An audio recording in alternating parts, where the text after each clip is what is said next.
ద్వారా ఎన్నెన్నో కార్యక్రమాలు మేము చేసి ఉన్నాము.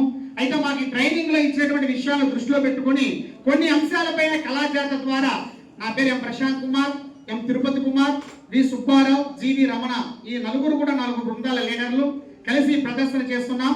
కాబట్టి మీరందరూ కూడా ఈ కార్యక్రమాన్ని చేపట్టం చేస్తారు. మరొకసారి పేరు పేరున కోరుతూ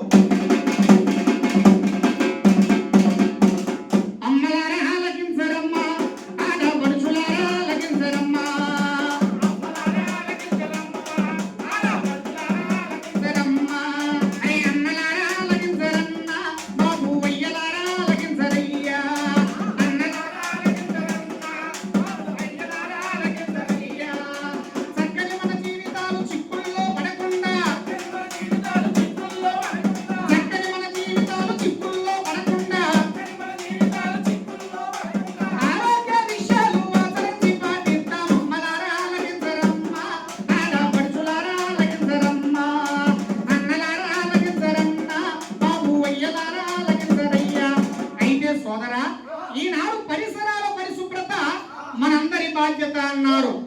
అంటే మనమందరం కూడా మన పరిసరాలు పరిశుభ్రంగా ఉంచుకుంటూనే మన ఇంట్లో కూడా కొన్ని జాగ్రత్తలు తప్పనిసరిగా తీసుకోవాలి. అతి ముఖ్యంగా చెత్త అనగా చెత్తలో 2 రకాలు ఉన్నాయి. నీకు తెలుసా తమ్ముడు? ఏమిటవి? చెత్తలో 2 రకాల చెత్త. ఒకటి తడి చెత్త, 2 పొడి చెత్త. తడి చెత్త అంటే ఏంటో, పొడి చెత్త అంటే ఏంటో నీకు తెలుసారా?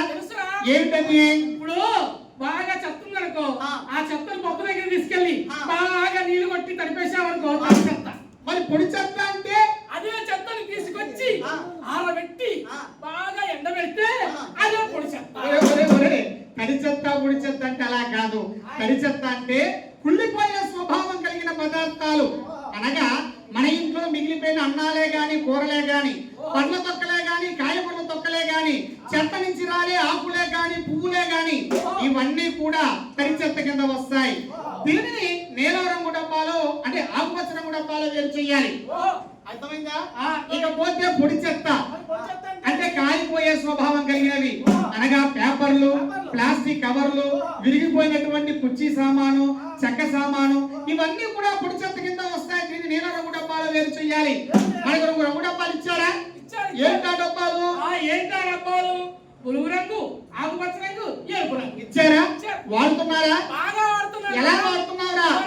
బులుగు రంగు డబ్బాలో బియ్యం పోసుకున్నా, ఈ ఎరుపు రంగు డబ్బాలో కందిపప్పు పోసుకున్నా, ఇంకోటి ఆకుపచ్చ రంగు డబ్బా ఉంది కదా, అందులో రోజు బట్టలు తుక్కున్నాం. ఆ డబ్బాలు ఇచ్చిన ఎందుకు కాదురా? ఆకుపచ్చ రంగు డబ్బాలో తడి చెత్త, నీల రంగు డబ్బాలో పొడి చెత్త, నువ్వన్న ఎరుపు రంగు డబ్బాలో హానికరమైన చెత్త అనగా వాడి పారేసిన శానిటరీ ప్యాడ్సే గాని, పగిలిపోయిన గాజు సామానే గాని, అలాగే సూదులు, సిరంజీలే గాని, ఇవన్నీ కూడా ఎరుపు రంగు డబ్బాలో వేరు చేసి ఉదయాన్నే మన ఇంటి వద్దకి చెత్త తీసుకెళ్లే శానిటరీ సిబ్బంది వస్తారు, వారికి అందచేయాలి. ఎప్పుడు నాకు డౌట్ వచ్చిందిరా, వాళ్ళు 1 రోజు రాలేదు, 2 రోజులు రాలేదు, 3 రోజులు మేము ఏం చేయాలి? ఏం చేస్తావు? పక్కింట్లో పడతావా? అలా కాదు, మూట కట్టి కరెంట్ స్తంభం దగ్గర వేసేయాలి. అలా కాదురా. ఒకవేళ వాళ్ళు రాని పరిస్థితులు ఉంటే మనమే ఆ చెత్తని ఊరి చివరగా తీసుకొని పడేయాలే గాని ఎక్కడ పడితే అక్కడ వేయడం వల్ల ఆ చెత్త అంతా పెరిగిపోయి దుర్వాసన పెరిగిపోయి దోమలు చేరి దోమలు మళ్ళీ కుట్టడం వల్ల మలేరియా, ఫైలేరియా, చికెన్ గున్యా, డెంగ్యూ వ్యాధులు రావడము